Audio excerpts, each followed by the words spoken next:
Hey guys, May Flom here, playing with my ScanNCut. So I have a video that I talk about the converter tool that you can use. It's free from Brother that will turn your fonts in your computer into a cut file. Now, all you have to do is, it really is like 1, 2, 3. It takes like seconds. I don't even think it takes a minute. Now, if you have Wi-Fi enabled, of course, that's an option. Since I don't, intentionally, by the way, just so that those of you who don't have Wi-Fi can see how else you can work it, insert your USB drive there, go in here to pattern, into save data, and it's going to be there for you. So this one says world. Now here's my couple of tips to you. Number one, when you go in here, if you've got a word that you want to resize, select all the pieces and unify them, because then it will be changeable as a word.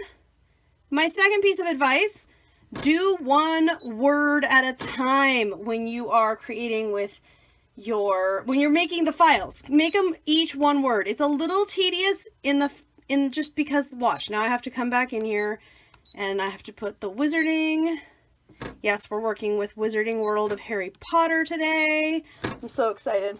So I realized that I could use the font that I have, and look at how if I click this, it will select or deselect that one. Say okay, unify. Now Wizarding and World, each one is its own separate thing. And I can adjust those as I like. Okay, we're gonna add one more because I think, if I'm not remembering correctly, last night when I did these, there's Universal. Let's see, that says our favorite roller coaster. Oh, what's this one? That's in training. That's not it. See, this is why I'm showing you right now. See, TTF002. There were hero projects and other things I was working on. Okay. Here's exploring. That's one of the ones I need. And again, we're going to select all. And the reason I do this right off the bat is this. The machine automatically puts your word up in this corner. So if your word is automatically up in this corner every single time, it's going to cause a problem if you haven't done your unifying of patterns. We're going to go back in one more time. Let's see. That says exploring. That's not it. Ooh, that's not it. But that is a cool project you'll be seeing from me soon. As you can see, I have put a ton. And that one says universal. I don't want universal. I don't. Well, let's see. No, I don't think I want universal. Okay. So, I've got my words. I'm going to put exploring the Wizarding World. And I'm not going to put universal. So I'm going to trash that one. Now, I want this to be my scrapbook title. I'm in here right now because I want to show you. I haven't decided. I'm just going to use a single photo. I'm going to be able to play with these however I would like. So what I'm trying to decide right now is, how big do I want my title? Do I want like a really big impressive title? Do I want a little title? How big do I want this thing to be? I'm going to want this one. This one I'm going to put exploring. I'm going to have smaller. And what I really love about this with the ScanNCut is I can sit here and play with it and look at how it's going to look and move around with, do I like, which word do I want to have be the biggest? I think this one, I'm going to have this one be 1.5 inches high. There we go. This one can be 2 inches high. So that's going to be a bit bigger. There we go. Okay, once I like it all, I will actually bring it and just line things up however to get it cut. So all I have to do at this point is pick my material, which sometimes can be the hardest part. Pick my material, load my mat, and begin cutting. Here's where things are going to get sticky. So I've got my letters all cut out, and what I did was I took white cardstock and I put double-sided adhesive sheet over it and then cut it out. So as we look at here, these letters have adhesive on them. We don't want to expose that adhesive yet. So what I have here is, this piece of paper is about 7 inches high, and I have my photo that I want to use, and I want my title over here. So what I'm going to do is, first I'm just going to set my letters down so that I can see where they go and see what works. Then, once I'm sure things fit, I may need to adjust where my photo goes. I may need to adjust letters. I'm going to figure all of this out here now before I get adhesive involved. And as you can see, I'm going to need to scoot this over just a little bit. I don't want the letters on top of my photo. I want them to be next to. So, just going like so. Oops, that needs to pop out. Okay, wizarding is the big word. So once I know where I want things to be, let's see, and do I want it to be straight or do I want something right there? No, I think I want it to be straight. So once I know exactly where I want this to be, then what I do is each letter, I'll take some liquid adhesive just because it'll be a little easier.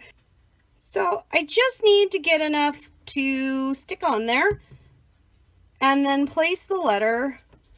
Let's see, whoops. Oh my goodness. Well, don't do that. Make sure to get enough on there and then set each one right where you want it to be.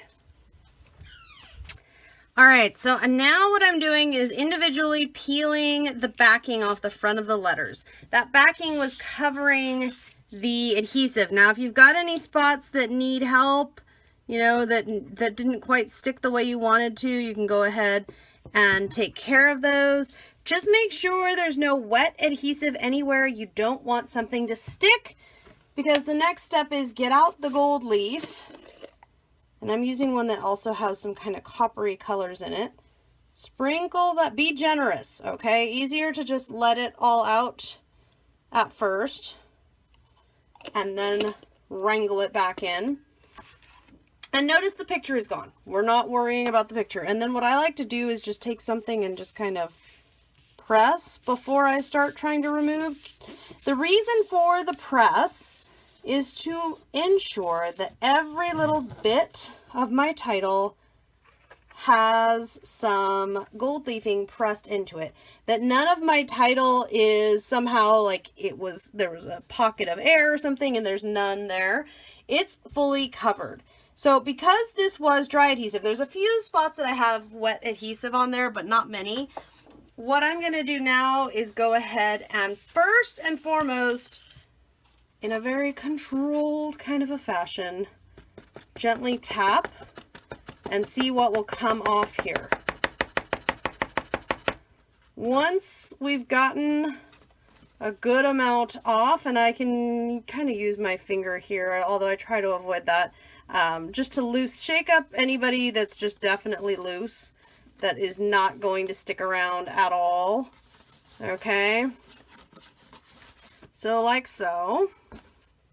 And once I've gotten the good crazy majority off, we're going to put this back in, and then working on top of that paper to catch any extra, I like to start with a circular motion, but I'm going to rub each letter like so, and all the excess is going to go away. And then I'm just going to repeat and then even come in with a paintbrush, okay? Although if your paintbrush is not, it needs to be fairly stiff, and that one really is not. So you want a fairly stiff paintbrush to get any excess dust, get it all out of there. Just sweep it all up. And once you finish with this, you can treat this like a regular scrapbooking page or project. If you're working on a different kind of project here, you can treat it like you would any other project and carry on, because everything is sealed in and ready to go. I just love this title treatment. It is a little extra fancy. And by the way, you might notice I didn't put the exploring up here. I decided I just wanted Wizarding World in the gold leaf. The exploring I'm just going to do with alphabet stickers, or maybe I'll cut some more letters on the ScanNCut, something like that. I hope you have liked this look at how I am creating with my ScanNCut, how I'm creating my own custom titles, because it is so much fun. For more on this specific project, there's a blog link. If you're not on my blog, if you're watching on YouTube, there's a blog link. And of course, for more videos each and every week, you can feel free to subscribe to my channel. I hope you've enjoyed this. I will see you next time.